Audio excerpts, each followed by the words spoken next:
take you home. Hello and welcome to the Help My Unbelief podcast, the #1 Christian podcast designed for the unbeliever.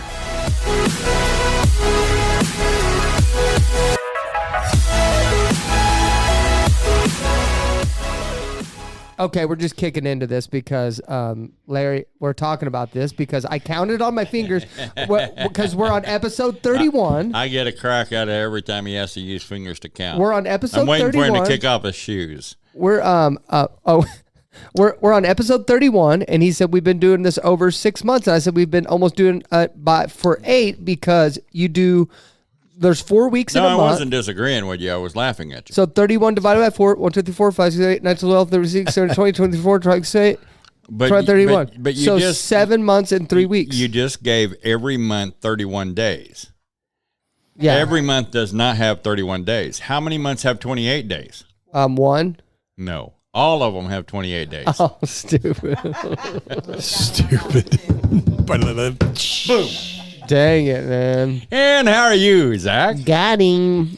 Just glad Larry doesn't bring his own drum set. Oh, I know. No. Oh, do you have a drum set?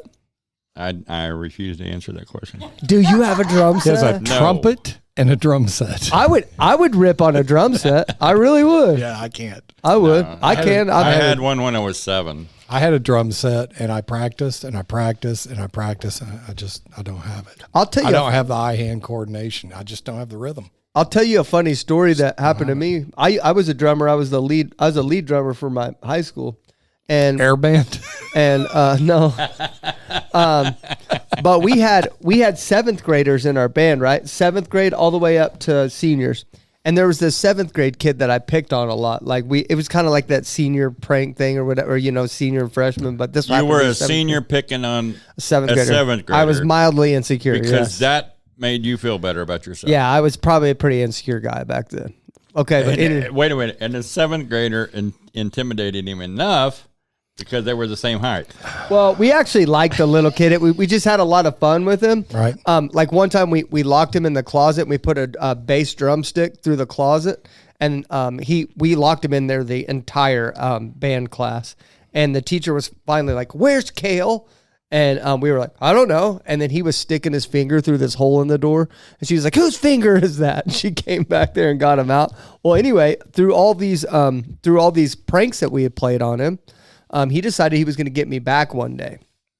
And we had this band seat. It had this round metal pole on it. It was a hollow metal pole.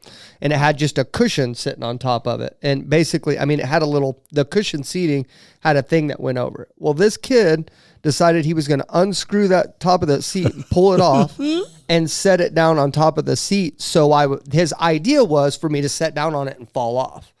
Well, anyway, I come in that day. Every day I come in and I'd sit at this trap set. Well, I came in and I sat down on this trap seat, and I felt it wiggle. So I stood up real quick and I was like, "Huh, what was that?"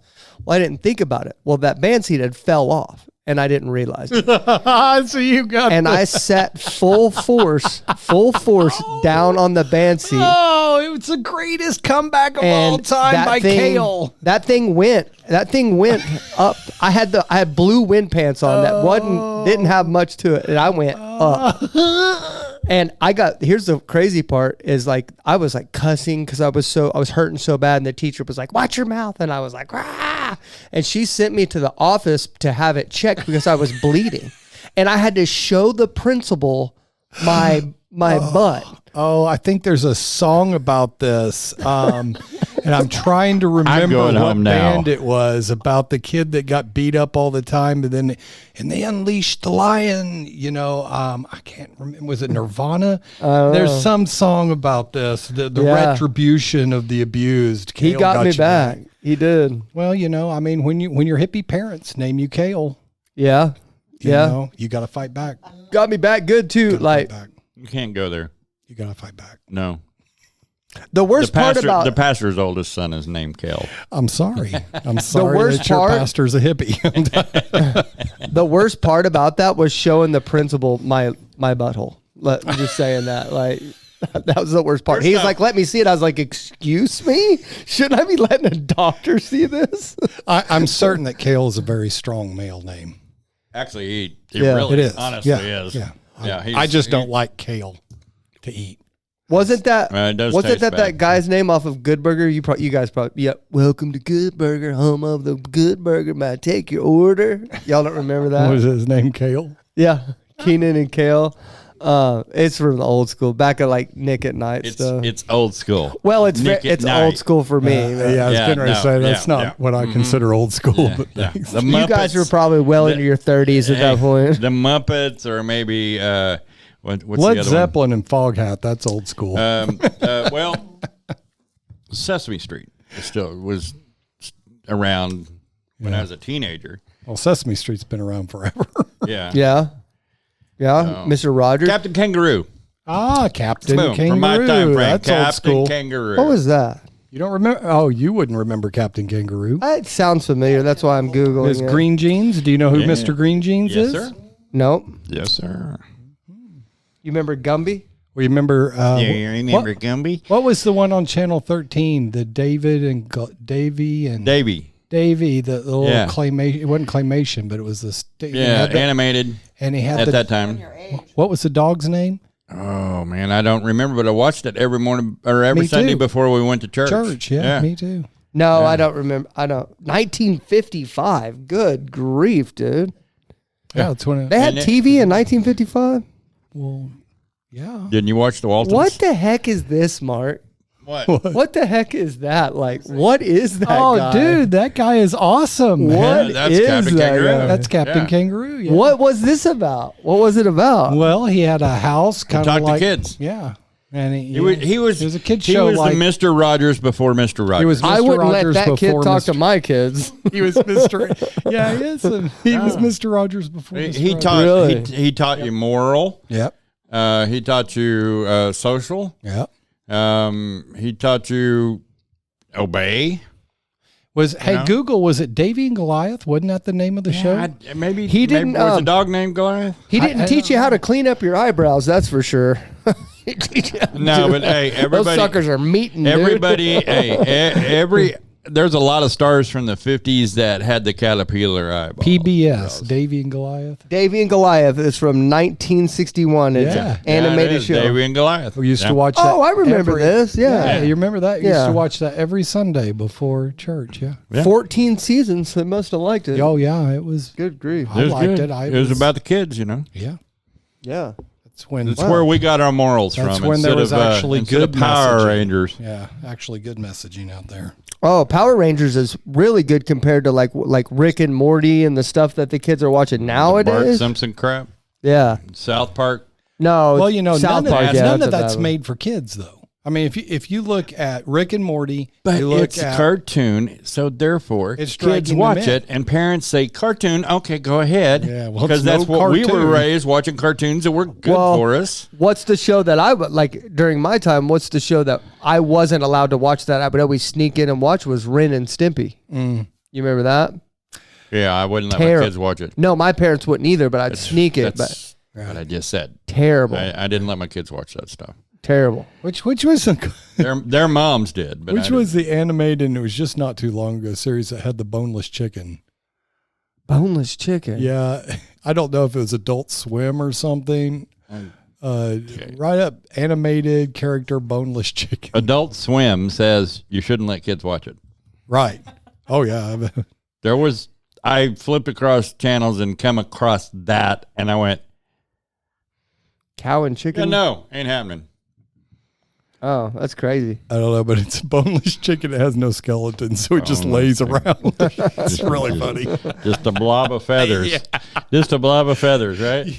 Well, today we have a she is I don't know she's a witch and she worships the god Apollo, and this girl I saw on TikTok because I was extremely interested by what she had to say. Her title on her TikTok said that her god Apollo told her to read the Bible from cover to cover, so she's being obedient. So I have a lot of questions about that right away, like. I don't know much about that, but I thought that was super interesting. So we're gonna, and she does poetry too. She writes poetry and then she talks about it, and So did David. and He wrote poetry. Really? And songs. Well, King David. You should tell her that. Yeah, it's called Psalms. It's in the Bible. Yeah, well, okay. But I've read quite a bit of Psalms. She caught on real quick. But her poetry is really good, and some of it doesn't have to do with religion at all. Like she wrote a poem about like the state of where she believes America's at right now, and it was really good. I may ask her if she'll do it if she can recite it like on the show. That's going to be considered dark. What is it? Dark and oppressed poems. Are you saying poems? Poems. Okay. Poems. I like that. Yeah. Yeah. You don't say poems. Yeah. You're a countrified Okie trying to tell me what to say. It's poems. You're way more country than me, dude. Way. Poems. Don't say that. I want to throw my coke at you if you keep saying poems. How do you say it? I don't know. Why don't you ask William? There's not two E's in it. No, there's not. He's saying poems. Poems. It's poems. Depends on what part of the country you're from. Tomato, potato, potato. Yeah, that's what I'm saying. Like it's the English language. Yeah, you know, it's acceptable. I just poems. Remember, I read King James, so I speak Old English. That thou shalt. Oh, Mark, Larry. Mark, me and Mark was literally pissing Larry off all week last week. It was so funny about the shooting the vinegar and then calling him a social bald eagle. I was watching through there and this coming from bald coming out of your mouth directed toward me. I am growing my hair which is very much. Which is extremely visible that I don't have any bald problems. Well, you have a cowlick though. Yes. A cowlick. I say that because I have two of them, so I can't make fun of him.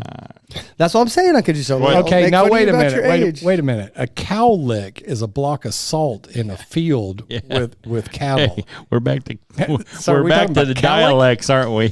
Cowlick or cowlick? Because cowlick, you ever seen a cowlick? Oh, it's a salt block. Yeah, big. So what's the called with the hair? It's not called a cowlick. It's a cowlick. CAWLIK or CAW, not COW. Right, cowlick. Oh, COWLICK. Cowlick is a section of human hair. It's cowlick. COWLICK. I thought it was CAW. It's a cowlick is a section of human hair that stands straight up or lies at an angle at odds with the style. How is it pronounced? Is it cowlick CALIC or COW? You may be wondering what the funny little piece. Yeah, it's cowlick. Yep. It's cowlick. Oh, so you said it right. Yeah, cowlick. Okay. Yep. Well, boom. I guess there's two No, cowlicks, and I'm real oaky. Look, cowlick, you're talking about a salt block. We stand corrected. 40. I'm getting smarter. Very good. Larry, tell me if you could think of one day that was the happiest day of your life, and it just pops in your head. What was it? Is there something that pops in your head that just, if I ask you, hey, Larry, what was the happiest day? Are we talking about the past? Or are we talking about the future? Or, I mean, are we talking about the present? Just one day that just stands out to you, the happiest day of your entire life, your whole life, past, present, future, everything. The day my wife gave her heart to the Lord. No kidding. That's pretty quick. That has trumped everything. Really? Yes, because it was prayed for well over a year. It was given to God, and it was trusted into His hands, and it was all I needed and all I wanted and all I wished for and all I prayed for. And it was an answered prayer. So I can honestly say the happiest day in my life was the day that my wife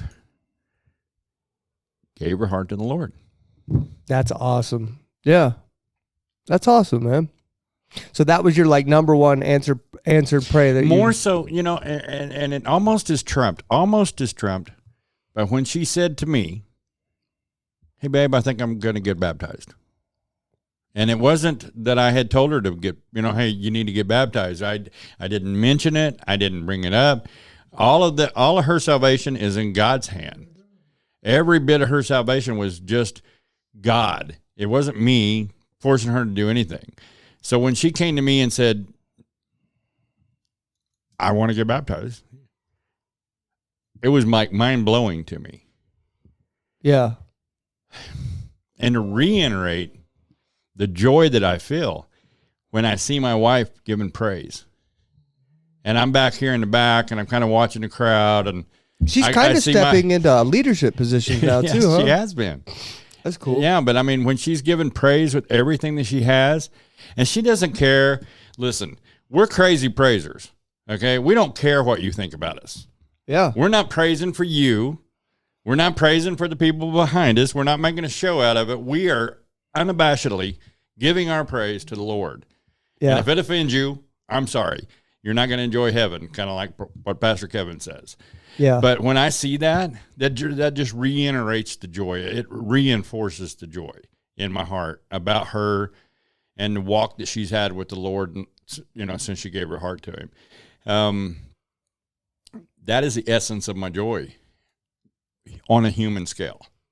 That's really cool that your joy comes from somebody else instead. Nothing doesn't have anything to do with you. My joy comes from the Lord, and the Lord working through my wife is beautiful. She's on the prayer team, and being able to see, or even there are times that I've said, you know, I've noticed somebody, and I've touched her and said, you know, I pointed, and she knows immediately. She goes and prays, but it ignites me more so when she does that on her own.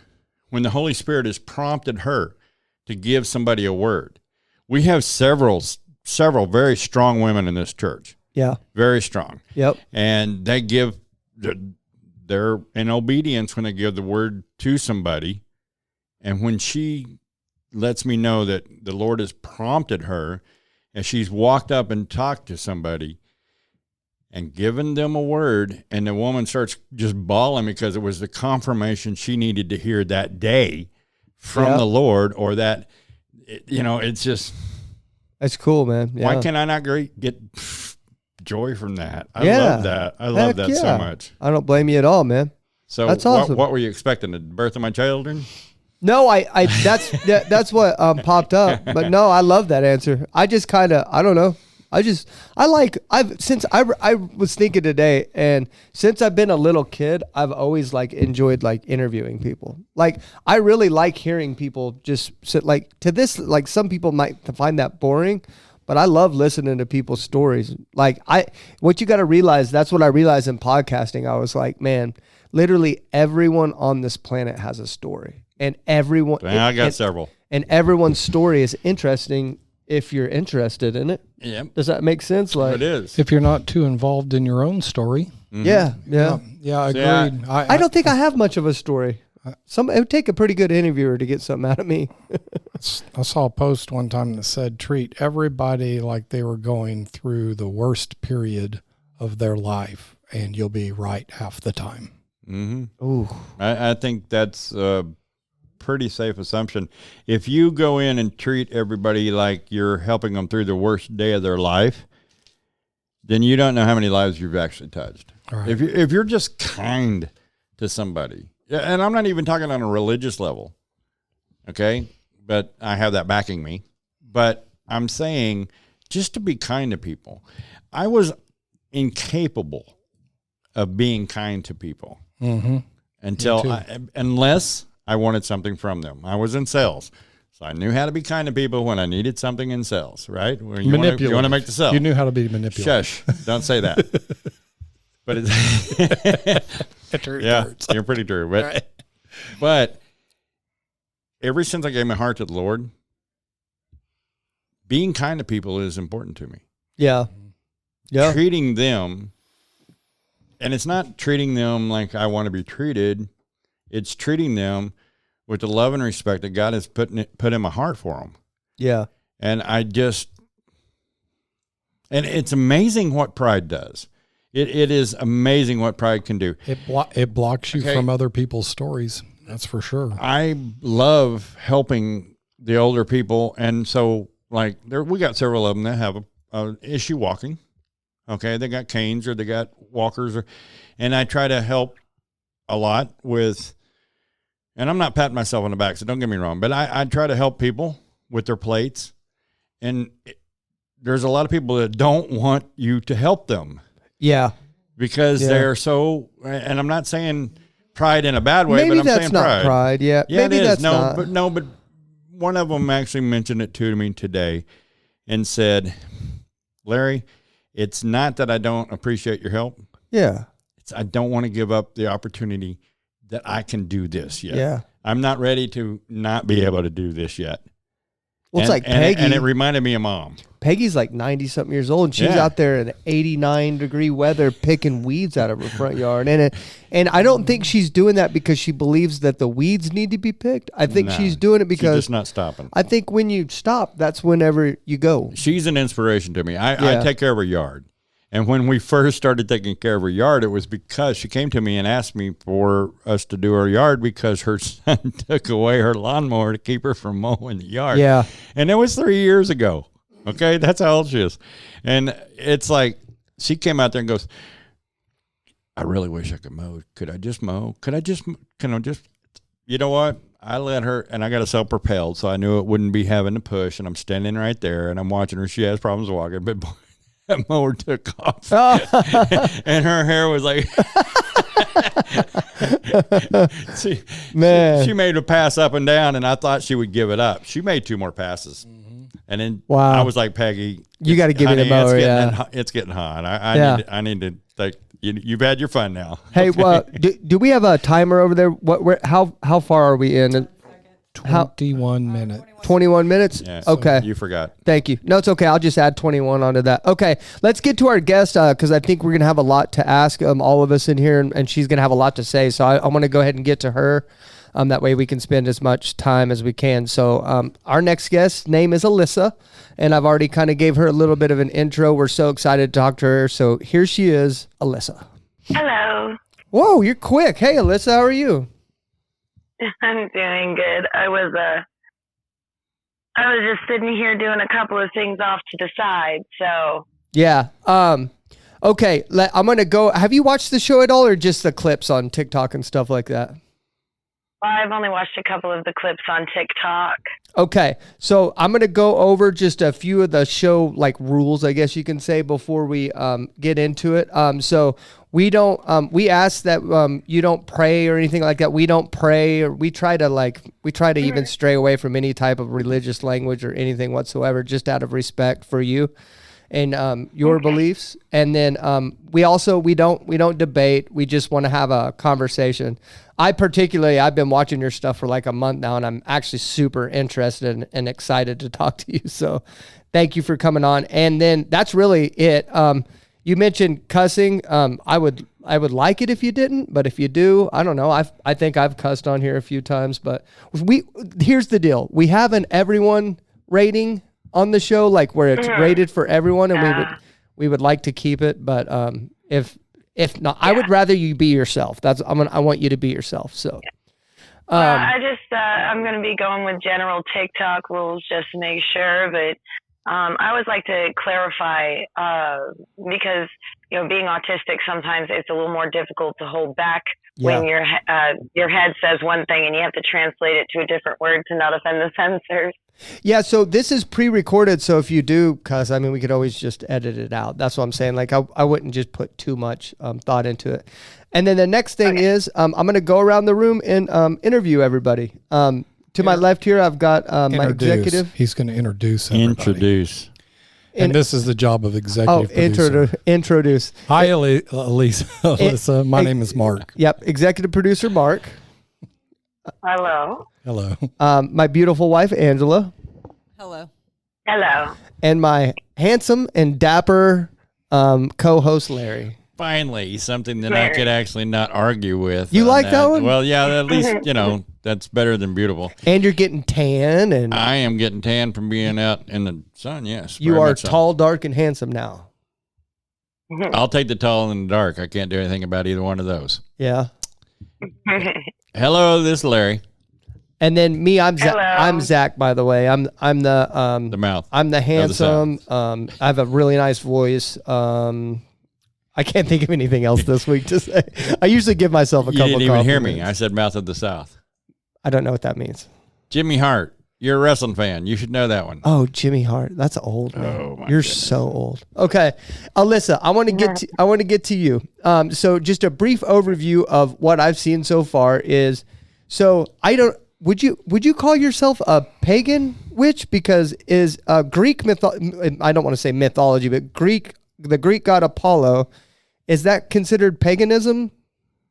Yes, it is. It's considered paganism. I also would call myself an omniist, in that I am not here to argue with anyone about their perception of their place in the universe. So I don't say that other people's gods don't exist. But yes, I would consider myself a pagan. And then I accept the title of witch because I'm aware that if it ever came back down to a witch trial, I'd be pretty much one of the first ones on the docket. It's almost like a confession preemptively, just like, all right, take me away.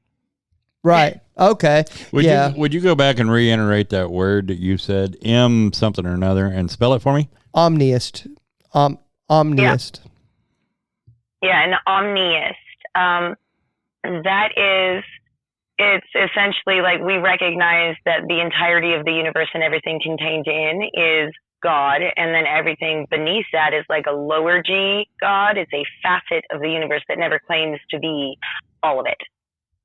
Oh, okay. So you believe in like a hierarchy. You believe in like what's his name? The Norse pagan that we interviewed, Dean. He said that he believed in like a hierarchy of gods. Yes, it's very much a hierarchy, but it's more for, it's not a matter of like power or rank. It's just a matter of like actually being able to interact with these beings. You know, the entirety of the universe is a bit much for a human brain to hold on to long enough to get a message through. Yeah. Who's the big dog in your belief system? In our belief system, that really just depends on who you're talking about at the time. Zeus is, of course, king of Olympus, but then Hades is king of the underworld, and Poseidon is king of the ruler of the oceans. And so those are really the top three, and none are entirely above the other. Okay. Nice. And so just to get to the meat of what I want to ask you, so I saw that you said that your god Apollo, right, said to read the Bible from cover to cover, and then you're being obedient, correct? And you're doing that on TikTok Live? Did we lose you? He came to me. Yeah, I'm here. Okay, sorry, we got you. Can I'm you sorry. hear me? Yep. Yeah, no, I had a dream vision where Apollo came to me in the dream vision, and he handed me the Bible, and he said, read it cover to cover.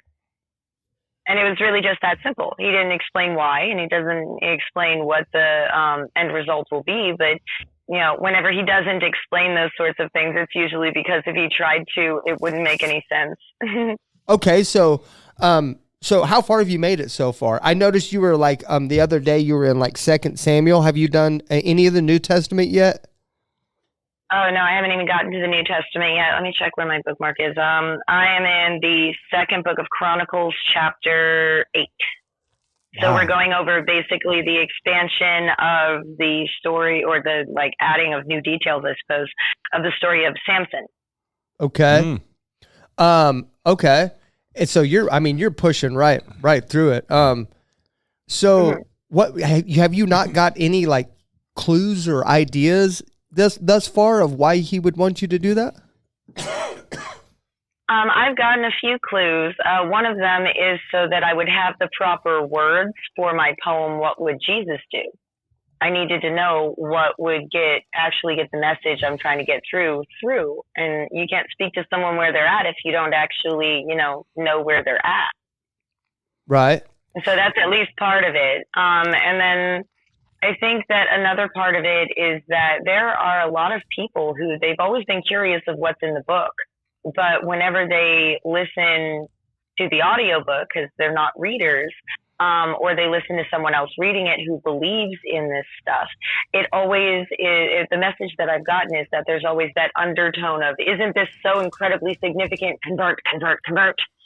And it's very much pressuring. And so they've actually been really enjoying just hearing the stories without feeling pressure to confirm that it's true.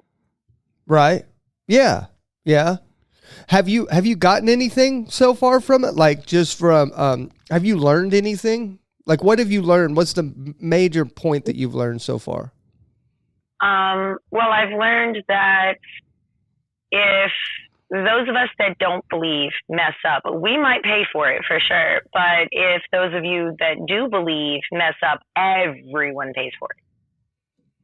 So far, explain that a little better. I think I get it, but explain that a little better. Well, so it's like if in the Old Testament, it was like if someone who's in a different country and doesn't believe in the God of the Israelites and whatnot, if they were to do something that was against the rules, well, they're not held to those rules, so nothing really would happen to them. But if someone that is an Israelite and had been raised in it and knew the rules and should theoretically know better, messes up, pretty much like everyone around them gets hurt. There was the story of I forget what his name was, but when King David was transferring the Ark of the Covenant to the city of David, one of his people was trying to stop it from toppling over because the oxen that were pushing the Ark had hit a bump, and he touched the Ark itself and was immediately disintegrated or something. Then there was another one when in the first book of Samuel. Let's touch base on that one in itself. Why did that happen? If you read the Bible, then you understand why that happened, right? I have a vague understanding of it, but then there's also the other example specifically using the ark when it was returned from the Philistines or by the Philistines in the first book of Samuel. One of the people tried to open the ark, and over 50,000 people were killed because of it. And so I'm not exactly sure why, but according to our people's beliefs, you don't FAFO with someone else's god idol.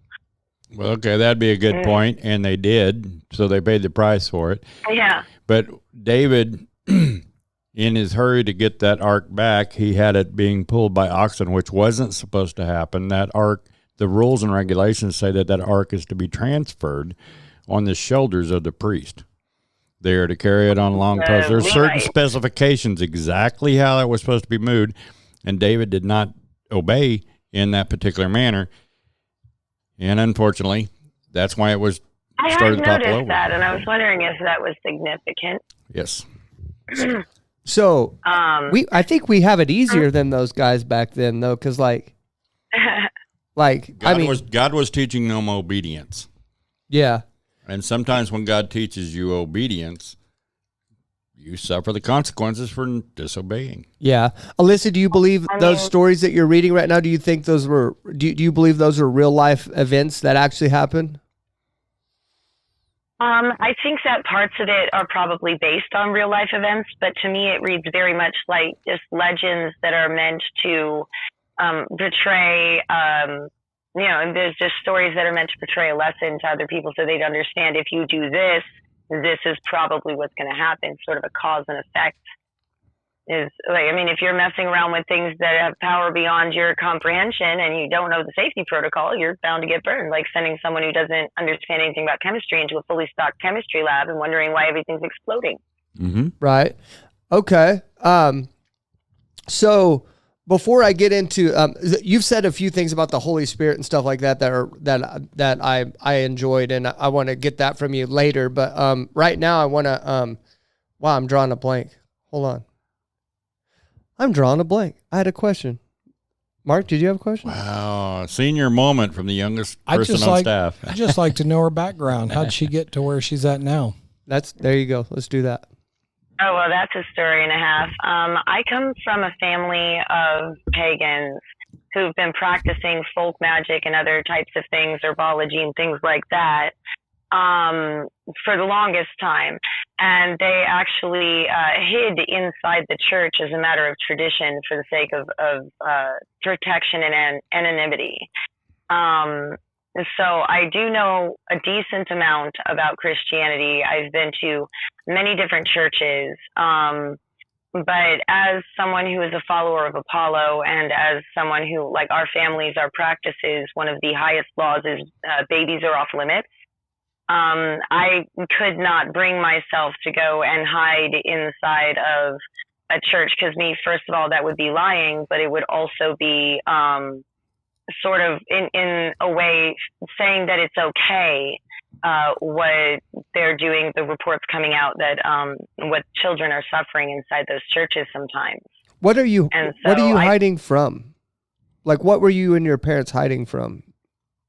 Oh, we were hiding from toxic Christians that, given half the chance, would tie us to a stake and burn us alive. You were hiding from toxic Christians in a church?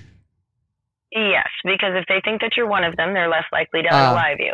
Well, we haven't had witch burnings since the 1600s, right? Well, not burnings and not in this country, but we've certainly had witch hunts. Though in this country they're not sanctified by the government, they still exist in several other countries, enough that there are UN reports on it yearly. Really? It is still very much a danger, yes. We can identify with that. There's a lot of Christian hunts going on this planet right now too. Mm-hmm. So I get that. We advocate against those things too. Most definitely, we advocate against those things too. Prejudice of any kind cannot be tolerated, because we are well aware of the fact that if it is tolerated, it will at some point fall on our heads. Yeah, so that's what we don't agree with the oppression of anyone of any religion for any reason. That's the kind of I'm looking at. Like, I feel like a lot of times I'm really hard on Christians as a whole. Me and Larry both are quite hard on Christians, but there are still like this church that we're in now is full of awesome, great Christians, right? That's why it's like it stinks, because you want to have like a team, right? You want to have a team and you want to like protect your own team, right? But there's definitely some bad apples in there. And unfortunately, there's a big sect of Christianity that's treating people poorly. I agree. And so I feel like we've been super loud about that. But like, there's also a bunch of Christians that handle themselves appropriately. It just seems like the online version of Christianity that's the ones that are really bad, or maybe they're just more brave to speak up on there. It's the online version of every human being seems bad. Yeah. It's like people. They're most definitely braver. Well, that's what I'm saying. It's like it's something about online that people lose decorum, diplomacy, kindness, respect, and they say things that you would never say to each other's face. Yeah. But for some reason, when you can separate and not look somebody in the eyeball, then all of your base, judgment, arrogance, it just comes out. I have actually some of the kindest and most generous people I've ever met. Some of the ones that's helped me out the most in my life were Christian. So again, I always try and make it clear, though I don't always have the opportunity to do so when I'm so thoroughly under attack in the comment sections, I don't actually blame all of Christendom for the behavior of some of them. There are bad witches out there too, that are hurting people. But one of the main reasons I'm so hard on them is because they're the ones in power. And if they set the example that this behavior is acceptable, despite what their Bible appears to be saying, well, people are going to listen to them. And so they really do have the responsibility to be acting better. And seeing as I've seen real, belief in Christ, in my opinion, what is a real belief, and I've seen the result of that, I have that example to know that, this is not it, Yeah. Well, that's what I was going to ask you earlier. The question I wanted to get to, and then I blanked on my other question, but something you said that was really interesting. You said you had an encounter with the Holy Spirit, and you said, I think you were replying to a specific Christian's comment, and you said that the encounter with the Holy Spirit that you had was acting nothing like he was acting, and you believe that he didn't have the Holy Spirit. So, do you are you under the impression that a lot of people that are posing as Christians that are acting in hate, do you think you think they don't have the Holy Spirit? And you don't think that's a fruit of the Spirit of the Holy Spirit? No, I think that, okay, so I think that the law of destruction is hatred and the universal law of creation is love. And so anything that deviates from love must then be some sort of divisive narrative or fabrication inflicted on us by ruling classes to keep us in line so we can never work together enough to adequately oppose them. And so when I encounter these toxic Christians, and being psychic, I will reach out momentarily and just sort of get a feel of what their energy is doing. And again, I've encountered what I consider to be true Christians that have experienced the Holy Spirit. I've experienced that through them. And that energy that they're engaging with is nothing like that other energy that I'd encountered at all. One is destructive and hateful and justifying bad behavior and hurting other people, and one is a genuine love for all of existence, and those things, it's not possible for it to be the same thing, right, in my mind. So I think that they're being lied to. I think that they're being fooled. I think that they think that they're doing right, but I don't think that they are encountering what I would consider to be the true Holy Spirit. And I do believe that that does exist. I just don't believe that, everyone is called to work with that kind of energy in this life. Yeah. So, but my concern with here's my concern, because I've read the Bible all the way through the New Testament, right? And so Jesus is the one who's basically sent what he calls the advocate, which is the Holy Spirit. He sent the Holy Spirit to earth. And while Jesus was on earth, he claimed to be the only way to get to heaven. So what would you say? What would you say to that? You're going to get there eventually anyway, on your own, but I'm kind of giving you a foreshadowing, I guess you can say, if I said that correctly. But yeah, what do you say to that? Well, to that, I would say that is probably missing part of the message. Because from what I understand, Jesus never actually asked to be worshipped. And so looking at context clues, I would have to say that his example would be more of an accurate message there. So it is through, following his example, through following him and being, as the actual translation of Christian is, a tiny Christ. That's how to get to heaven. And so that's how I would see that is, emulate my behavior. If you think that this is correct, follow me. And that would be how I would see that. So it wouldn't be a matter of worship, so much as, taking a good example for what it is. Good advice is good advice. It doesn't really matter what the source is, as long as it's not telling you to hurt anyone. Do you think Jesus has authority? I think that he probably has authority over those that have accepted his authority. I think that's a very natural thing. If you're a part of a religion and you've dedicated yourself to a specific being to work with them and for them to their goals, that yes, they would have authority over you. Okay. Are you done with your Jesus, what would Jesus do poem, by the way? I'm not sure what you mean by that question.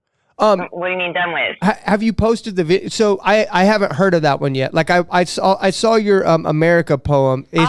Have you posted the What Would Jesus Do poem already? I did, yes, and I could actually recite it to you right now if you wouldn't. I would love that. I told them I was going to ask you to recite one of your poems, but yeah, I would love that one. Yeah, could you? Absolutely. All right. So. It's pinned to the top of my page, so you can go and look at the recording. It's a bit more raw when I first performed it. Are these spoken right off the cuff? You don't write them down before they're spoken word essentially? Oh, I do. I do write them down, but being dyslexic, I'm only writing them down so I can see the different phrases in order to sort them out. Okay, fair enough. But yeah, I would love to hear it. But I don't write them down in an official capacity or type them out yet. It's just a matter of get it to where you can perform it and produce the video. Oh, wonderful. Okay, right. The floor is yours. All right. Why do I I have to be the one to get up here and say this. I'll remind you, pagans aren't received well attempting to convey this. Believe it or not, paradise is not a concept unique to you. The rest of us would really like the world to suck less too, but it seems like in the churches under the steeple, nobody cares about the rest of us people unless we're going to the doctor or bathroom. Our harvests are failing. Our supply chain is breaking. We're facing a tragedy still in the making. We have just enough time left to fill churchyards with food. And that's all that I'm here today asking of you. You could regrow Eden if you really wanted to. Our people are sick and tired and hurt. Will sheep sit in church pews praying for worse? Begging Jesus to come back with his sword and cleanse what they don't like from this too broken world. But who broke it? Who could mend it? If God's love is in you, do you get it yet? Eye of newt and silver tongue, by the word it was begun. Eye of newt is mustard seed. It's not so scary once you know what it means. And Jesus said that was all you would need in measure of faith to do anything, even move mountains. We already know how to move mountains. There's no need to show us. The restructuring we really need won't be found in moving hard rocks, but in moving hard hearts and stiff necks.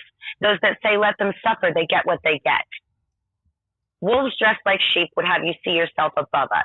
But last I checked, Jesus came down here specifically to love us. He didn't demand we be all of one religion first. He didn't say we all had to bend the knee first. He didn't wait for all of us to go and tithe first. He didn't go and search for the signs of the ends of times first. So why do you? What's your excuse? What lies have your demons been telling you? Why do you doubt what showing this world God's love would do? I dare you to go to his house and look up at his face, shadowed by thorns originally placed to show this whole world his utter disgrace. Go stand before your Savior and confess that your face is not strong enough to show his mercy and grace to those living lives you judge with distaste. Go meet the eyes of a martyr and tell him more time wouldn't matter. Go tell him it's too much of a burden. To care for this world, he should burn it. Go tell him how we're just not worth it. Go tell him how you and yours earned it. Go tell him how anyone not already saved should be raised from this earth. Toss us aside. Go justify how if we don't meet your measure of morality, you won't even try. As you stand there, I hope you realize you'd be lying and fail. And then turn around and tell them all who sent you there. Tell them how a witch from the internet said you need to have faith. You need to walk through this world like you've met God face to face. And to show us that love, you must set aside your distaste and plant paradise here before it's too late. This is not a miracle I'm asking of you. It's just no one else I can call on has the resources. You do?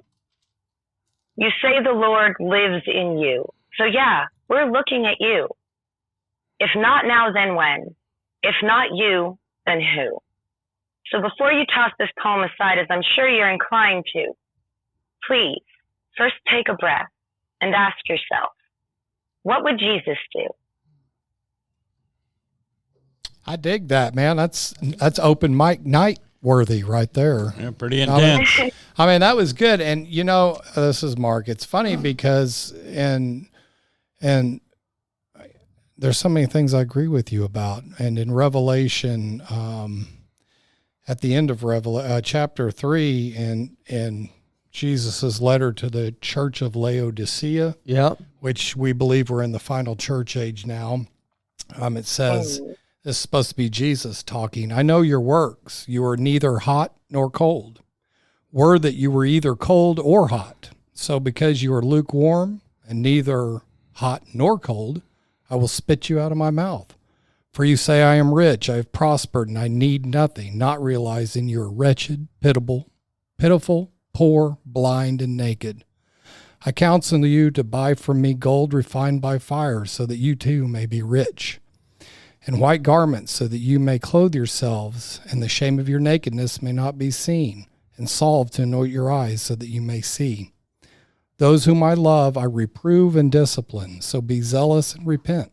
Behold, I stand at the door and knock. If anyone hears my voice and opens the door, I will come to him and eat with him and be with him. So there's just some correlations I heard there. You know, as a person standing on the outside of the church, I totally understand, because I used to be at one time, felt that judgmentality. Instead of being pulled in and loved, I was, separated, castigated, all the reasons, judged all the reasons. Well, this is why we're better, quote, better than you. Why we're saved, you're not. It came down to all kinds like days of worship, diet, what you wore. And it's, I just think that's, it's unfortunate. We actually very deal with that a lot thought-provoking in the pagan community too. Thank you. We deal with this a lot in the pagan community too. There are YouTube ascension gurus, is what I call them, that will try and tell you that if you don't eat vegan, you're not going to, quote, raise your vibrations enough. Right. And it's just ridiculous. But really, I'm trying to inspire the good Christians that I know exist to go do the one extremely practical thing that could significantly help the world. And that's that love. Is that there it's are love. hundreds, it's love, but it's also a specific kind of love, because I believe that if the help that's being afforded is not in some measure the help that was requested, well, that's not helpful. It's ego stroking, and you don't get credit for that. And so what we need right now is the harvests are failing. The supply chain is breaking. You can't feed people out of a food pantry, which I've depended on several times in my life, if you don't have anything going into the food pantry. But there are hundreds of millions of acres of churchyards with decorative lawns that if they were to grow vegetables there, the world hunger would not be a thing. Yeah. They have the Well, resources, that's they have the manpower, and they have all the incentive. That's true. There's also millions of acres on military bases that are also unused. I heard this. I don't know how true it is, but I've heard this, that actually the entire population of the world could fit into Texas. I've heard stuff like that too. I haven't heard that. I've yet to come up with a poem that would be able to move the military, though. I don't know how Steve Harvey came up with it, but he literally said that there is enough land that each person on this planet could have 5 acres. Wow. I think it's really interesting that you just made that comment, is saying, we could do something, but what can Christians do? And we look at what are the fruits of the Spirit, which we were talking about earlier. That as Christians, we're told the Holy Spirit is here as our guide and instructor. The number one is charity, love, right? Yeah. Joy, peace, patience. If the church kindness, stepped up, goodness, like it's supposed to from the beginning, then there wouldn't be a problem taking care of the poor. Well, I mean, but the government took over that job. Yeah. And that's part of the issue there. Well, think about it too. The problem is they're not doing a very good job of it, though. There's actually been calculations done recently. I just saw a TikTok on this where someone did a calculation, and if we took and every church in the United States were to house one homeless person and one homeless adult and 2 homeless children, there would be no homeless left in America. Well, and so I just want people to understand what kind of power they have at their hands so easily if they could just get on board with us on this. Well, It's just like, for example, the section in the Bible that talks about faith. Faith without works is dead faith, and then you have this that springs a debate inside of Christians that says, well, that means if you don't work, then you're going to hell. And then the other ones say, well, that just means this and that. And there's this big debate. Here's what I think it means. Here's what I think it means. My personal opinion. Like, what do you think? I'm going to give you a scenario. I'm going to ask you what you think God wants you to do. Okay. So a person comes up to the front at the altar on Sunday and they're hungry and they need food.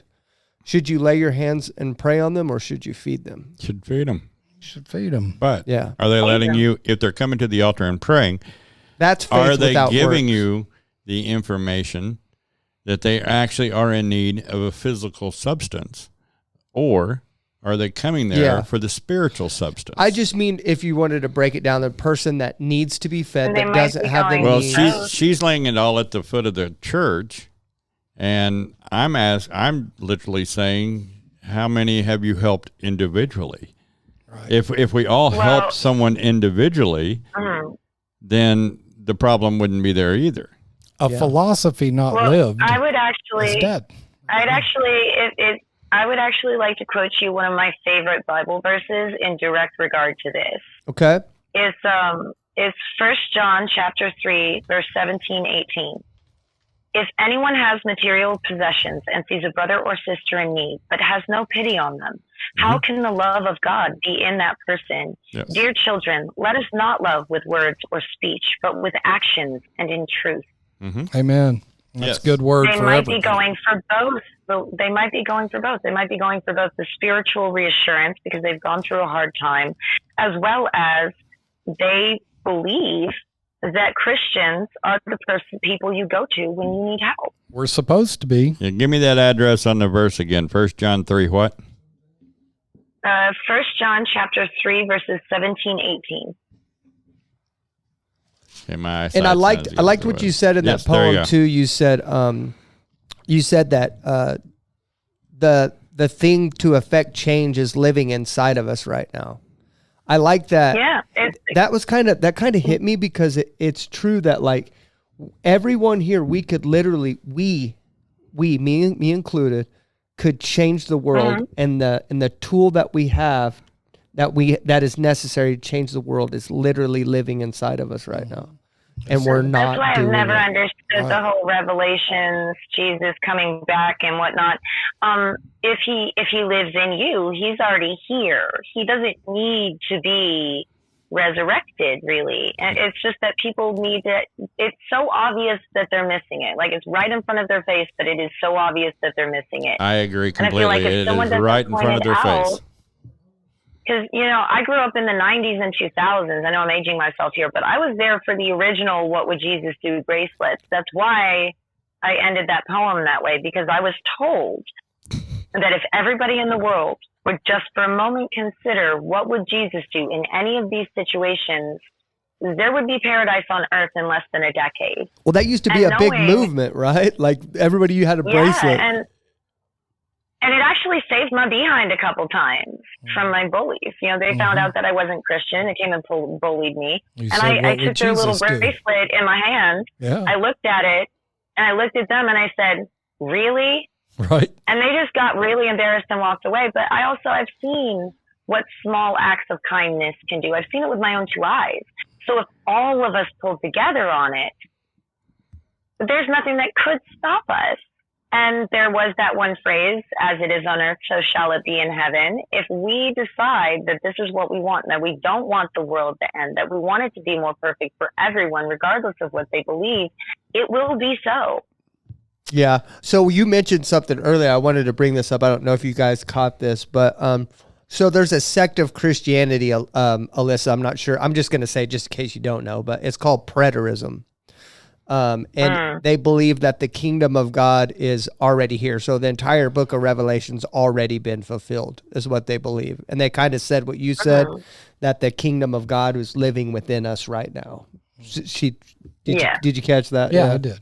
Yeah, we've had a couple preterists on, and that's what they believe. They believe that so there is a sect of Christianity that would confirm what you're saying. Well, one thing I do agree. She quoted "on earth as it is in heaven." That's the map given to us how to pray to our Father, and it's "Thy will be done on earth as it is in heaven." And I think a lot of people view that as a kind of a buck passing thing.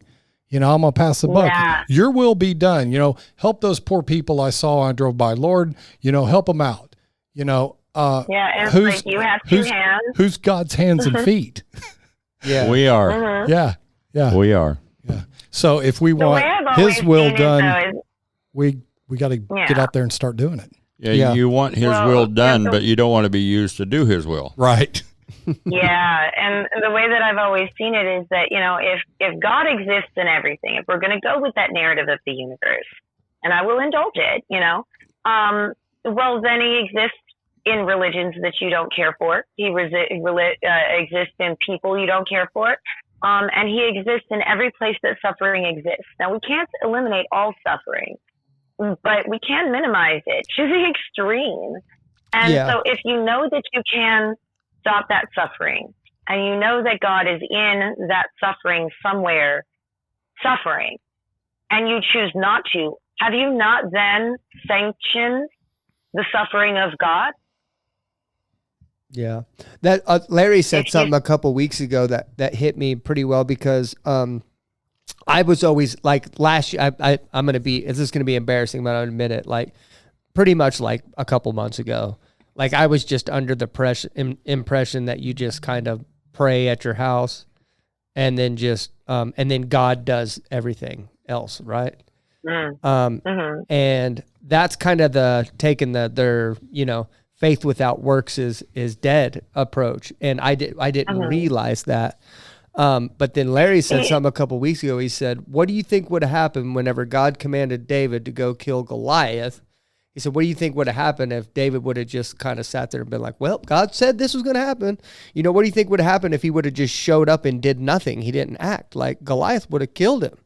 You know what I mean? Goliath would have killed him." And I'm like, wow, like he took a little bitty rock, yeah, put it in a sling and slung it. Now he didn't have to do much, right? No, he had to do a whole lot. Well, he had to do more than he was capable of doing. Yeah. Because he took down the most bad who. He was the Philistines' prize guy, and the only place he could have hit him was in that little bitty place right between the eyeballs, and he did it with a shepherd's sling. Yeah. Any human being actually is really impressive. Any human being would say, "God, this is too much. You're asking more than I can give." But he also took the action. That's right. Of going down and picking up the 5 stones. He did it afraid. He did it. It's like we tell the manifestation people. They keep saying that they've been trying to manifest winning the lottery, and I'm like, "Sweet pea, did you go buy a lotto ticket?" But also one of the things I'm finding, actually, because you've been asking the things that I've been learning from reading the Bible, when you're reading about Solomon, right after he becomes king, he asked God for something very specific. And I found this request very impressive, as well as the result of it. Mm-hmm. He didn't ask for riches or wealth. In fact, I can quote it right here. I have it open. He asked for wisdom. This was in your heart, and you have not asked riches or wealth or honor for the life of your enemies, nor have you asked a long life. But you have asked for wisdom and knowledge for yourself, that you may judge my people over whom I have made you. Wisdom and knowledge are granted you, and I will give you riches and wealth and honor, as none of the kings have had who were before you, nor shall any after you have the like. So, because he didn't ask for anything personally, and he wasn't looking to build himself up, but looking to care for the people, he was rewarded immensely. Very much so. And so I just that's one of those lessons that I would gladly teach my children, that lesson. Right. And I really just feel like we need to focus on those things more. Yeah. A lot of times. I got to say, what I'm learning is that the law is love, and that is showing true in this book as well as all the others I've read. Well, that's one thing we noticed when we started this podcast. By the way, this is our 30. We talked about this in the beginning of the show, but this is our 31st episode. We've been doing this almost 8 months now. We do one show a week, and that's one thing. That's one thing we learned in the very beginning was that, obviously, we're not trying to be sly or undercover or anything else like that.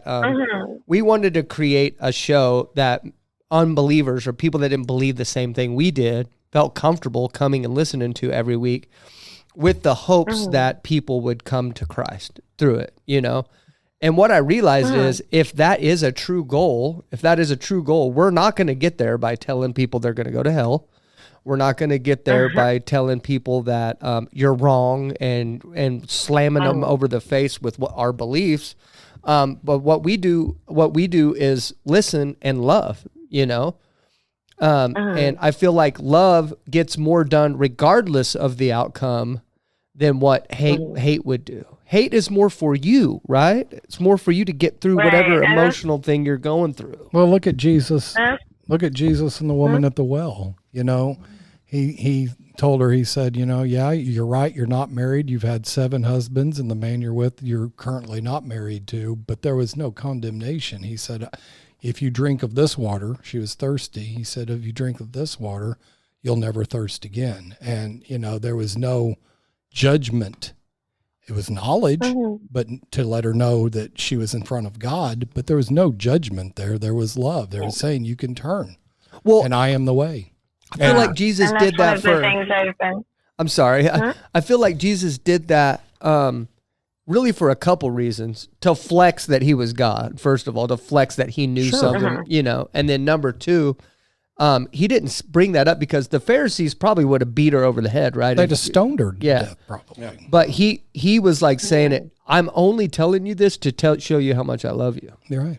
That's it. To only show her his love. That's why he said that. You know, and that's what I've been trying to tell these toxic Christians that come into my comment section and just scream, "Repent, or you're burning in hell." Oh, we get them too. I'm trying to get it through to them. You've been fed a script designed to fail. Because how are you going to say you care about where my immortal soul is going to end up, and then do exactly the one thing that is going to make you the least welcome in my space? Right. If you really cared, you'd go out of your way to be a good guest in my space so that through you, I'd be able to observe and see what the Holy Spirit does, and then could, you know, with trust and such, go there if I'm called to. But that's not what they're doing. And I always try and point them out. I believe, you know, I have this, it's called, my TikTok is called Ravenwood Standard for a reason. These are the standards that I live my life by. And one of them is that true faith cannot exist without true consent. And true consent cannot exist in the presence of the fear of saying no on any level. So if the only reason you're doing something is because you're afraid of what someone or something might do to you if you don't, you're being abused. And by that law, what these Christians are doing is abusing people in the name of their God and stealing from them any chance they could ever have of true faith. And that's terrible, because I am stuck in the position as a spiritual advisor and life coach, which is what I've always been called to do, of I'm the one that receives the people when they leave the church and they need protection and they need assurance and they need someone to say, no, you are valuable. The proof of your value to this existence is existent in your existence itself. If you weren't worthy of existence, if you weren't worthy of love, if you weren't worthy of all of the good things, you wouldn't even be here. Yeah. Yeah, that's the thing too. I think Christians saying that nowadays, I've kind of just been watching like how the conversations go before Christians tell an unbeliever they're going to hell. And I really think it's because it's an insecurity of theirs, like an unbeliever or somebody that doesn't believe in the same thing, and then will back them into a corner and they won't know the response. And so they'll say, okay, have fun in hell. You know, and it's like that's kind of like the end all, like, okay, I'm going to get out of here and have fun in hell while I'm. Boy, you watch some conversations I haven't participated in.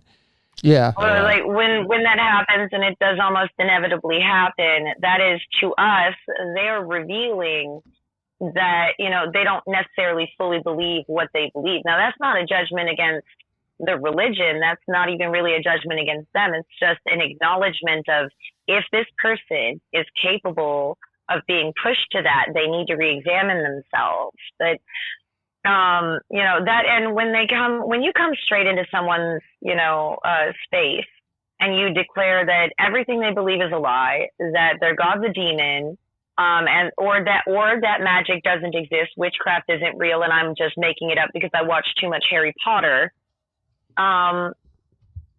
It's really frustrating at that point to try and have any sort of diplomatic interaction.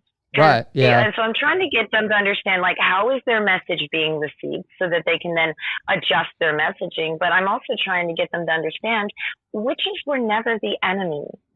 Yeah. You know, the demonization and fictionization of our culture's practices and traditions by bad people to justify their bad behavior isn't actually in any way relevant to the truth of what they were demonizing. And so, you know, if you could just, you know, if more people could realize that that was a control tactic, that we were othered for the sake of keeping people in control, and we were never actually the bad guys, that would go a long way to more diplomatic relations. Yeah, I wanted to say this. I agree with you completely. You're not the bad guys. In fact, Ephesians 6:12, for the believers that are listening, states it right here. For our war is not against flesh and blood, but against the rulers, against the authorities, against the powers of this dark world, and against the spiritual forces of evil in the heavenly realms. That's where our war is. Yeah. I want to say this. I want to say this. I want to bring this up to maybe the Christians and stuff. If you have an issue with that Alyssa's making a point here, and I'm going to give you a synopsis of it. She's not telling you to stop approaching her. She's telling you how to approach her. Like she's saying, hey, you don't have to stop talking to me about God, but there's just a certain way, a respectful way to do it. Like seriously, if you have that much pride to where you can't listen to someone that doesn't believe in the same thing that you do, and you can't take that approach that she's asking you to, then your goal probably isn't pure. Am I right? Should probably do a gut check. And I don't want them to feel spirit. bad about it, because most of the time they're just following a script they were fed. I want them to examine why they believe that that's the appropriate way to go about doing things. Why is it okay for you to come and invalidate what I do and say magic isn't real? Especially when you're talking to me on a magic brick. It's like magic isn't real, they say on the magic brick. A magic brick? What's that? See, your phone.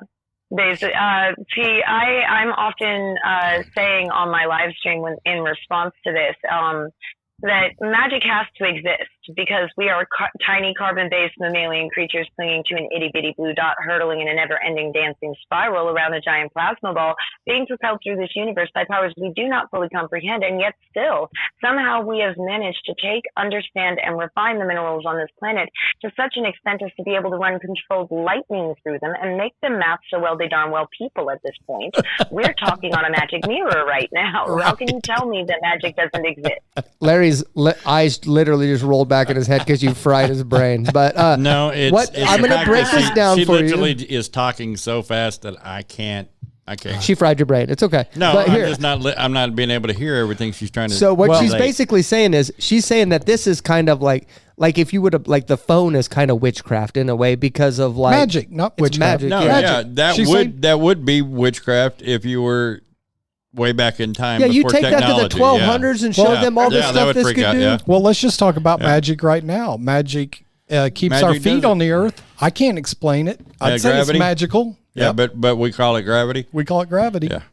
Yeah, no, I mean, I get you. Magic has to be because, it has to be true. It's mentioned in the Bible. Right. Well, I mean, magic isn't what it was portrayed to be. It's not portrayed to be where? It's actually extremely natural. Portrayed to be in Hollywood, portrayed to be in magic is not something that is supernatural. It's something that's very incredibly natural. No, I think it's supernatural. Psychic abilities, just like psychic abilities aren't supernatural. They're psychic senses are human senses. They come with the physical form. If they were natural, then everybody would be able to do it. Everybody. Well, not everybody is able to see the color blues and greens. Well, yeah, you got it's just a sense. Some people have more developed senses than others. That's a rabbit hole. If you do a study of psychic abilities, you have the clairs, and they associate with the physical senses because that's the part of the brain that those senses filter through to get the information from the energy flowing into your form. Right, but it's all a physical thing. I just saw a study on Pluto. And I mean, I was pretty shocked because as a kid, I'm older considerably than you are. How do you know? Because she mentioned the WWJD bracelets, and I was already a grown up. Yeah. Okay, so yeah. How old are you? You probably already got a discount at Western Sizzling when those bracelets came out. Huh? You're 34. Yeah. You're 34. Man, that sounds like ageism. He said it twice. That sounds like ageism. I think we're having a little. Hey, Larry, click your pen like you did last week. I think we need sensitivity training here. Gotcha. I'm fixing to turn 61, so it's like, I'm a little older. No, when I was a kid, they taught us that Pluto was a planet. Okay? I do not like the way you say Pluto. And then a couple of years ago, they decided that it was a chunk of ice. And then I just saw a report on, I can't remember exactly where I was looking online somewhere. Anyway, it came across a whole description of Pluto. My whole thing is, who's been there and how did they know? It's speculation. Well, they've got pictures now, guessing. Actually. They got pictures of what? From the Voyager craft. They've got pictures of Pluto from the Voyager craft journeying out of our solar system and beyond the heliosphere. So they actually Pluto actually has a heart on it. She probably has way more information about this subject than you do, Larry. She's gonna spank you if you don't watch it. Yeah, they talk about this, and the Voyager was sent out supposedly. But you have people that sit here and say that nobody ever walked on the moon either. Yeah. So how can you dispute? I know, but how can you dispute people walking on the moon and then not dispute any kind of photos of any planets that are out there, because that's quote unquote beyond our technology. But at the same time, let's just go with the speculation that the Voyager actually did take pictures. Okay. And it actually can do that. What it says, traveled that far out, and it's taking those pictures. Those pictures don't prove anything other than there is something there that it took a picture of, right? It can't prove all the stuff that they were downloading me, giving me facts and figures and all that. So how do they get that from a picture? You're saying you have to accept that on faith. You have to accept that on faith. Well, yeah, well, you exactly. do somewhat, unless you actually are the ones, and unless you're one of the ones that's running that spacecraft, you do have to accept on faith that those sensors are able to discern that. But a lot of things can be picked up from how light hits a planet and how it bends around that planet. It can tell you a lot about the atmosphere. That can tell you a lot about the types of minerals that are on the planet. There are actually a lot of different tools that we can use to get that kind of information that doesn't even involve us leaving the planet at all. What she's basically saying right now is she has way more information about this stuff than you. No, but I also watched one about a planet that is so close to its star that the metal is molten. It's actually turning into a gas that's on that particular planet. I've never been this bored before. I don't know in a show. But what I'm 31 saying is, episodes, how do we and I've never find been that? this bored. Shut up about it. So what I'm trying to find out is just exactly where all that information comes from, and we're supposed to believe it with faith. At the same time, we can't believe anything that happened here on this planet.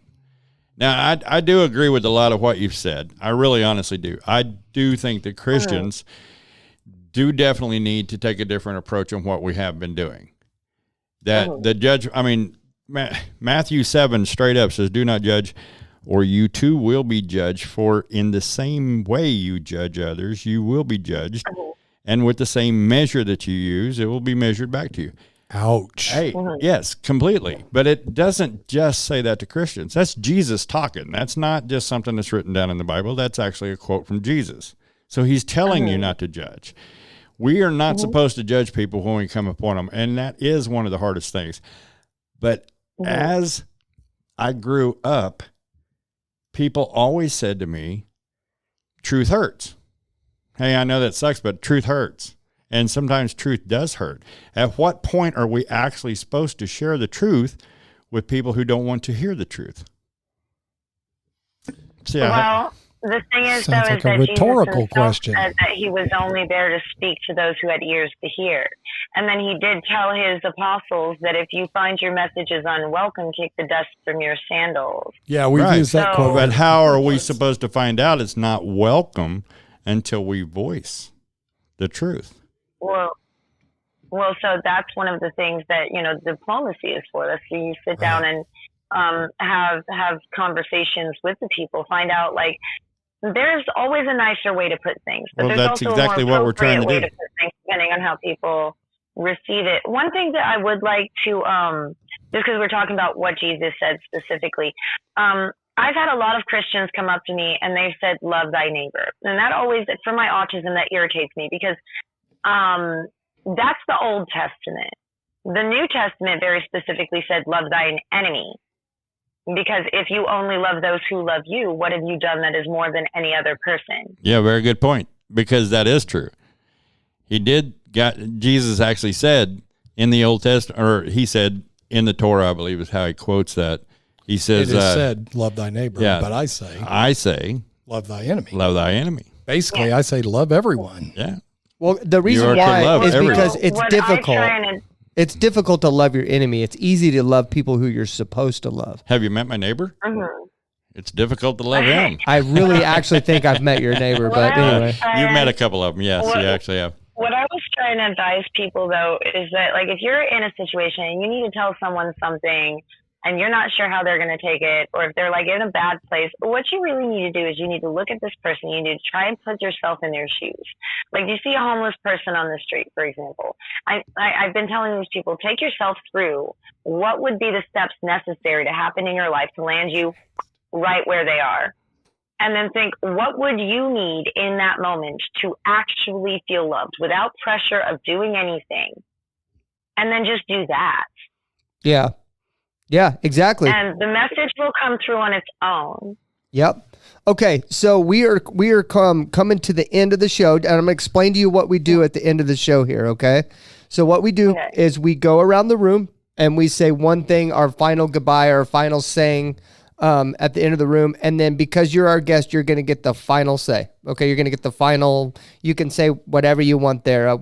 We ask not to like promote witchcraft and stuff like that on a Christian show. Obviously, the normal stuff, but whatever you want to say there. Okay, so we're going to go around the room. We're going to start with Mark. I remember one time. I'm relating to a lot of the things you said, and especially, your interactions. And I guess maybe the only thing I'd say to you is, I remember one time I was at church and one of the kids said, well, you're not baptized, so we're not going to hang out with you. And this is when I was like 12 years old. And then I was like, well, I ain't getting baptized, and watch me go to work because I'll show you. And then there was many years of rebellion, and flipping the church the bird. And I remember my mom saying one thing that I wasn't capable of listening to at 19 years old, but she said, Mark, the church is full of sick people, and you got to keep your eyes on Jesus. If you start looking at the people, you're going to be vastly disappointed. And, I thought that was profound. So maybe that's just my word of encouragement to you is, there was one out there that's all inclusive and is the creator of love. And, that's Jesus for me. And I hope that someday you are able to turn your eyes towards him and I hope someday your spiritual path, he just leads you to him. And, you keep your eyes on them. You start looking at people, man, people will disappoint you every time. And I appreciate what you shared. I think there's some very good messages here for those of us that believe. If we have, just like Jesus said, if we have ears to hear, there was plenty of things you said there for us to hear in the way we should talk and approach people that are unbelievers instead of the mindset of they're an apostasy. They're fellow children of God. You're a fellow child of God. And it's been great talking with you. Yep. Larry? Yeah. Angela? Oh, she's got something this week. Whoa. I do. Okay, go. So I did have a question. So you said that, how you said that your parents hid in church. Now that you're an adult, do you hide in church? And then also, have you had any like bad demonic experiences that's happened to you when you're practicing witchcraft? They don't go to church anymore. Well, my father does, but my mom and dad are divorced. So my mom doesn't go to church anymore, and I do not hide in the church because as a follower of Apollo, I don't lie. As for the demonic entities, no, because the beginning of my training for the first several years was nothing but protection and cleansing. You have to put yourself into a proper environment in order to avoid that sort of thing, and I have managed to do so. Oh, okay. Nice. Larry? Alyssa, I typically, I know that you've been reading the Bible, so I'm going to point out a verse to you that I know that you read over, and that would be, and all I'm going to do is just say it, Joshua 24:15. Okay? So go back and read that at your leisure. It kind of goes with Matthew 6:24, where it says, no one can serve two masters. Right? When you put that many masters in front of yourself, you end up hating one and running from it basically, but it confuses. When you try to serve different masters, then there isn't an absolute. All right. But on the judgmental part, I was speaking in Matthew 7:1 a while ago. And 7:3 says, why do you look at the speck of sawdust in your brother's eye and pay no attention to the plank in yours? In your own eye. How can you say to your brother, let me take the speck out of your eye, when all the time there is a plank in your own eye? You hypocrite. First take the plank out of your own eye, and then you will see clearly and remove the speck from your brother's eye. And I'm reading that to you, but I'm also reading that to every Christian that's listening. We have to be extremely careful the way that we're approaching the unbeliever, and coming across, every one of us have faults. No one is without fault. No religion is without fault. No person is without fault. The only one without fault was Christ. And that was it. If we emulate Christ, we can do our best, but we're still going to fault. Yeah. You pointed out several times if the church did this, if the church did that, it goes back to the same thing. The judgment from the outside looking in is just as harsh as the judgment from the inside looking out. Mm-hmm. I appreciate you coming on the show. Thank you for your words. Okay, Alyssa, thanks for coming on, by the way. I've been really watching you close. I've been so excited. I wasn't sure if I was going to get the opportunity to interview you or not. So thank you for coming on, and I appreciate it. You're I don't know what to say, like how to explain. You're a lot of fun. Like I enjoy your content.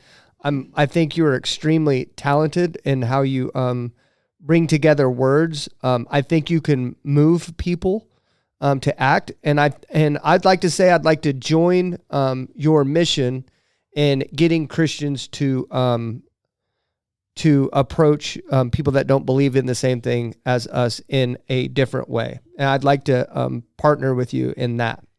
And I think you're doing a good job, and I hope to see you around in that field. And I'd like to say this to unbelievers before I finish saying what I was going to say. I'd like to say this again because I've already said it, but Alyssa is a person that doesn't believe in the same thing as you, and she's not asking you to stop approaching her about Christ. She's just telling you a different way of doing it, and I don't think that's an unreasonable request at all, not in the least bit. And also, what else do you want her to do? She's literally reading the Bible. Amen. Like, what else do you want from her? Leave her alone. Leave her alone. Right? Leave her alone. Leave her alone. You know what I mean? Let the word do it. Alyssa, the floor is yours. All right. Well, I want to just go ahead and give what I think is some of the most universally best advice that I have ever been given myself. Chickadees, you cannot dim anybody else's shine, hoping to brighten your own. And your heart is like a window. Love, like light, can only shine through in either direction if you choose to open the storm shutters. So much love, shine bright, stay defiant, and question everything. Okay. Is that it? Yes. Okay, Alyssa. Thanks for coming on so much, and Thank you so much for having me. Okay, I'll see you around on TikTok. Thank you. All right. Bye. Bye. Bye. You got to quit those faces during interviews, man. I caught some of them. We've already been. You aren't supposed to catch mine. We've already been getting in trouble. Like I had to make a video a couple weeks ago because you made me. You did something annoying, and I griped you out, and then you started laughing because I was mad at you. And somebody caught that, and they're like, "Why are they laughing at this guy's story?" It's really hard when somebody says it's right in front of them, and they're not grasping it, and we're all like, "Yeah, Jesus, he's right in front of you. Just grab hold." But I also understand. His facial expression that made me laugh was because I could tell Larry was being very tolerant today. Like he was just very tolerant, and like he was like, "Cool, we're connecting." And then she said one thing, and Larry goes, he just Larry was like, I'm out. And I just started dying, dude. I was like, I hope Angela's not checking my face. Like, I had to turn off my mic. And then he kept looking at me like this, like, get me out of here, Zach. Get me out of here. And I'm like, man. Yeah, he just goes like this. He's like, I'm out. Okay, if you're going to point out everything that I do when I'm trying to control myself. That's why I try not to look at him, dude. It's funny, you man. You pulled the reins. I put the muzzle on. Well, that's what I'm saying. Like, I'm not beating him up. I'm not yelling and screaming. I'm not getting angry. Guys, I appreciate I'm controlling myself. But Larry, I appreciate you guys following the rules, but you don't have to make weird faces and you don't have to smack yourself in the face. Sometimes I don't control. Okay, look, Zach, you're just asking too much. If we can't hit ourselves, you guys crack me up, dude, and wear our emotions on our shirt sleeve, then just what's the point? I gotta say, I wanna gauge the room. Okay, Angela, go ahead. I'm sorry. I also caught you when you said dumb. So Bum? he's not the only one. I said dumb. Yeah, you did. Not to something she was I don't know. saying. You just No, said dumb. I probably said dumb to like how Christian, something Christian. I didn't really think any of her beliefs are dumb, honestly. So no, I mean, she made a valid point, but I want you to pay attention. How many times that she talked about the witch burning, but at the same time they're talking about Christian burning. You know what I mean? Everything was, well, if the church did this, if the church did that. How about if any normal person did that? yeah, How about if you have plenty and you don't share it with others, it doesn't matter if you're Christian or not. yeah, It should be a human emotion that has empathy and sympathy on others. And yet we don't. That's why I brought that up earlier, because I feel like we are way too hard. Like on this show in particular, maybe me, like we're way too hard on Christians. Like we overgeneralize them. Well, like I started, maybe it was the Holy Spirit pointing it out to me through this one. It's like, are we standing on their side? Are we just going to bash Christians on this show? Yeah, I felt that completely. too. Yes, I felt that too. We get beat up over it all the time. Yeah. And this is going to create a really good one. I mean, you know, there's going to be a whole lot of people yelling and screaming at us about this. But the point is, truth hurts. Okay? And the truth is, you're judging, she's judging, we're judging, everybody's judging based on what they think is right instead of on what the word says. If you judge on what the word says, then you stand in the correct. Yeah. But it has to be based on the word, through the word, by the word, not by Larry, not by Zach, not by Mark, not by Larry or Angela. Okay. It has to be, everything has to be based on the word. Yeah. And if it doesn't glorify God, then what's the point? Amen. We're still glorifying God on this show. That is still our ultimate goal. Yeah. Mm-hmm. It's not to bash the non-believers, and it's not to bash the Christians. No, that's what I felt that too. I didn't. That's funny because I had a different take. I mean, I think the Christian church needs to hear this. Yeah. But we're doing it every week, though. Well, I think they need to hear it that bad. You think so? Yeah, man. The whole generation I came from is my experience. My whole generation left the church. I mean, Pretty much. And I'm in that generation, kind of, sort of. yeah, I mean, Gen Xers, we yeah, you're left. that one. I'm the last set of the baby boomers. Yeah. Gen Xers, we left because of that, and I think the church needs to hear it. You know, and I don't want to. We don't have to be mean or cruel about it, but you know, I felt like the Holy Spirit was saying. Her spirit was actually crying out, I want to be a part of something bigger than me. Mm-hmm. And I would like to, you know, maybe I'd like to be a part of that. But I don't want to do it like you. I don't want to do it with people telling me, Yeah. you know, blah, blah, you know, what they told me. You know, you're going to hell. You're on the outside. You're not included. And so... Agreed, we don't need to be bashing other Christians. We're supposed to be a family. We're supposed to kindly instruct one another. I just kind of view this as an opportunity to take a snapshot into, you know, if we're not going out after these people, the lost, because right now, bless her. She's a child of God. She is lost. She's lost. If we can't come in and show her love and slowly bring her back, I mean, what was the opportunity for me? God brought me back over decades. It didn't just happen overnight. I think God brings them back though. Like he's already done that with or without us. We're just kind of get. That's a really good point. We go in her path. Does that make sense? Like Apollo had already told her to read the Bible before I even knew she existed. Right. So we're just a small little dink in her path, in her journey. You know what I mean? And we just dinked in and dinked out, and she's going to continue going. She called him Apollo. Let's hope we planted some seeds or whatever. But I wanted to mention something you said, because you said something about you guys. That doesn't necessarily mean that what I'm saying is right. I just didn't. I didn't get that feel, I think it's okay to validate people who have had this experience. Yeah. Well, the reason why I want to say that, because Larry said something, and he said the word that I was feeling, right? Mm-hmm. And I feel the Holy Spirit tell me something while you were talking. And I want to say this, okay? Because you said the word team. You said, are we on their team? So you felt like a sense of team, like there's team Christian and then there's team whatever she is, unbeliever or we got to come up with a different word, because she believes in something. She just doesn't believe in the same thing as us, right? But let's just say unbeliever for the sake of this, right? So there's team unbeliever and then there's team Christian, right? That's the only two teams. And then I felt that same thing during your show. It's like, man, it almost feels like we're on team unbeliever right now. Right. Because we're bashing our team Christian so much. Maybe a little differently. Right. Team believer, team unbeliever, I can go with. Okay. Right. All right. But I don't think there should be a team Christian.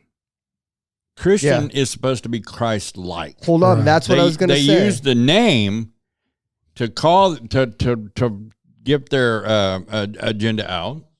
But at the same time, they're not acting Christ-like. And to be a Christian should be Christ-like. There is absolutely a team Christian, though. And it has evolved into a mother. Leave it alone. Okay. Yeah. You get what I'm saying. It has evolved into the mother of all teams. Yeah, but hold on. It was even worse. That's what back I'm saying. In the day. The Holy Spirit just told me to say, maybe we need to make a new team. Does that make sense? A new team. A team that, of what you're saying, that it's not even a team. It's just doing what we're supposed to, doing what we're told, doing what we're doing to glorify God. And we can start that movement of team. I've been thinking of something. I didn't want to say it because I kind of want to, I think it's something that could be trademarked someday, but I'm going to say it because I want to start this movement, man. And it's based off of a sermon, a series that Pastor Gary taught in Wednesday nights for a while, that authentic Christianity. And I'm tired of people going around and talking to people about going to hell and what it's like to be a Christian and stuff like that, and then literally doing nothing of what it takes to be a Christian. You want to be a Christian? It's full of pain and hardship and growing and burning. It's full of all that stuff. So I wanted to start a movement. It's called the Be Christian movement. It's a hashtag and then Be Christian, and the BE and the C is capitalized, because I want you to be Christian. Yeah, correct that. Through my devotionals, you see when I write Christian, I capitalize Christ, not just. Oh, there you go. Yeah, I like that. And not just the C, but Christ. It is to show you that you are to act like Christ. So capitalize the BE and then Christ. Yep, I like that. Be. Because really we're going to be like Christ-like anyway, but I think it's more of an action than a movement than what comes out of here. Being a Christian is so much more than what comes out of your mouth. In fact, nothing at all should have to come out of your mouth whenever you're being a Christian. It should be in every action that you do. Everything that you do should emulate Christ, and people should be able to see your testimony without hearing it. Yeah. Without hearing it. And that's why it made me feel uncomfortable to say that, but I literally want to partner with her in her effort. I wanted to kind of, we talk about this church a lot. Discovery is right now doing a vacation Bible school. And it's just unbelievable what our youth pastors can do in the formats that they do. Right now, it's like based on Star Wars, and it kind of blows my mind. And I bought a shirt because I really liked it. And I usually wouldn't wear something that says Discovery Kids because I'm not really in the kids ministry, but the back of this shirt, first off, we are on Route 66. Okay? It's route, but okay. Yeah, route. I bought this shirt because the verse on the back. Okay, so read that for me. Show me, show me the right path, O Lord. Point out the road for me to follow. Shouldn't that be each of our prayer every day? Show me the road I'm supposed to be on, Lord. Maybe Guide even multiple me. times a day. Well, I do. I really honestly do. Show me where I'm supposed to be, Lord. Show me what I'm supposed to do. Let it be your will and not mine. She said, she pointed out part of the Lord's Prayer there, let it be on earth as it is in heaven.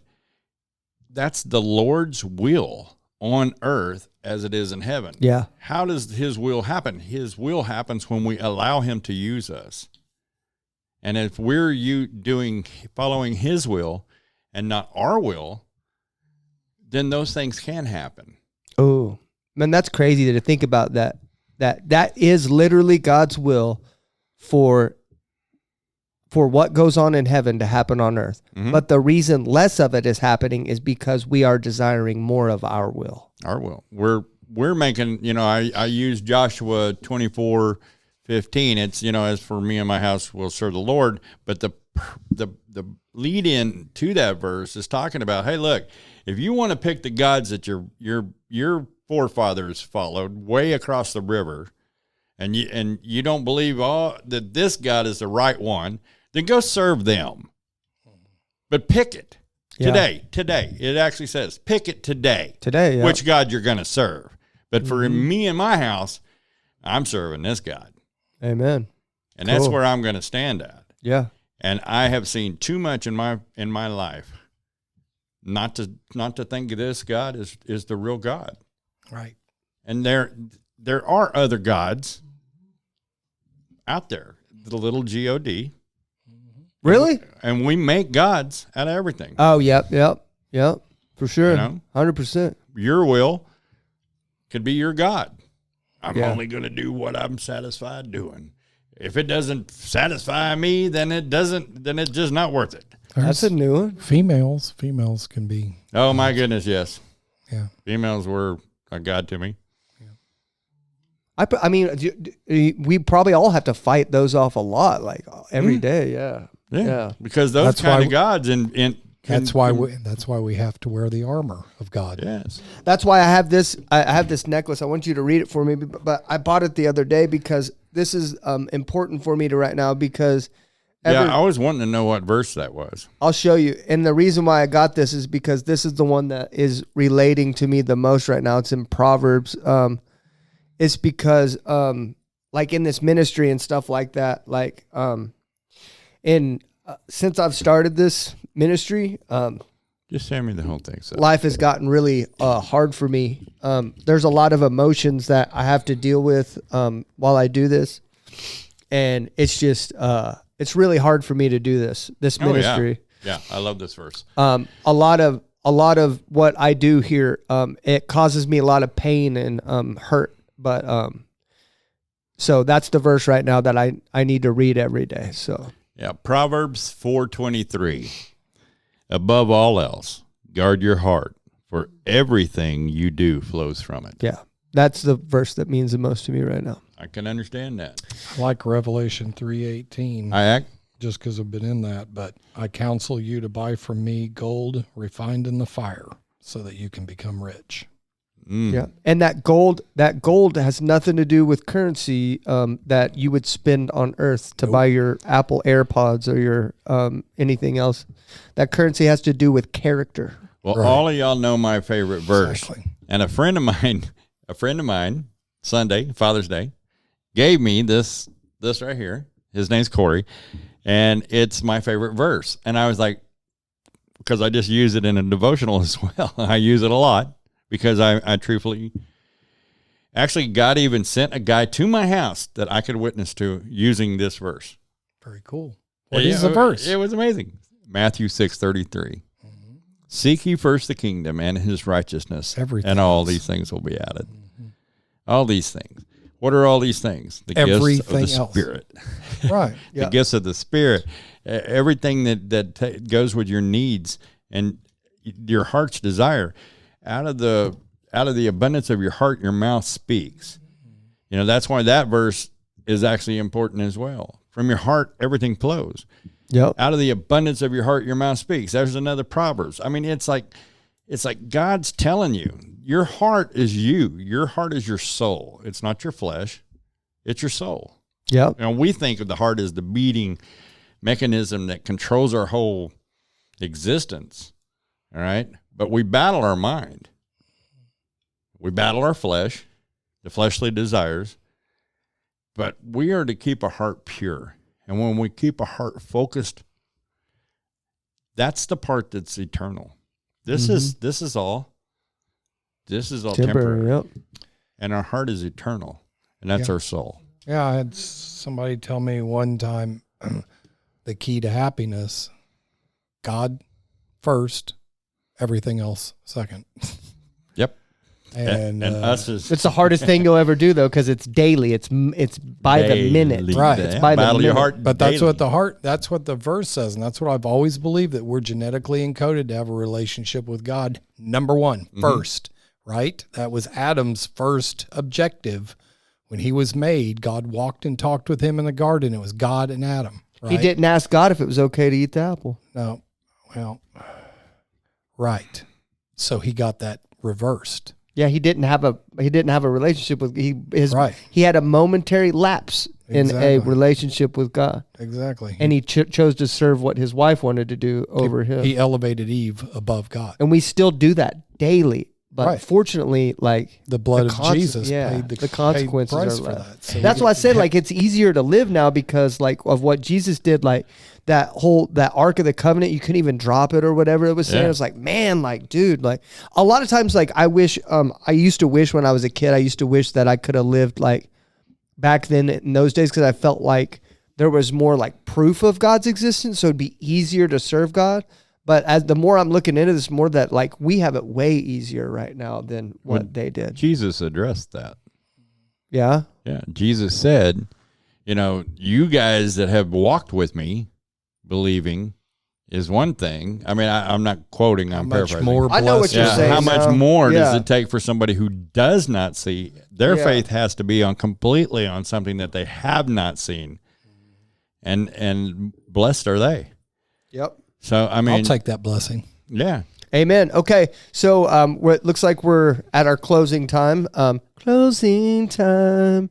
Time for you to go home, but you can't minute. Is that stay here. That's like the Smashing Pumpkins generation or something. isn't I it? can't remember who sang that. Yeah, I your don't generation, know hey, I you're- want to You're take me Gen home. X, and I'm baby boomer. That's What my the heck is that? generation. That What the was heck that. is that? He's a millennial. He is a millennial? Yes, he is. Barely watch it. Barely. Still are Watch what you it. are, my friend. Yeah, I know. He was born in the 80s. I thought the millennials were born in the 2000s. No, it's So I've been wrong this whole time. no. The 80s. Well, were my Gen daughter Xers. said that she's a millennial. She was born in 94. I and think so. It's when you were. I can't remember. Like I'm like literally at the cutoff. Like within like a year. I think so. Yeah, 85. What year were you born? 85. Yeah. You were born in 85. Yeah. I think that's the cut. It's very close to. Okay, Yeah. so I got one I born in googled 80. it. I googled it. I was like, "Am I?" gonna Because have someone to said check. you're a millennial. I'm like, "No, I'm not." And I googled. And I was like, "Oh my god, I'm a millennial." I got one born in the first part of 84 and then one born in the last part of 85. So does that mean they're of different generations? You'll have to look it up. Wow. That'd be weird. Yeah.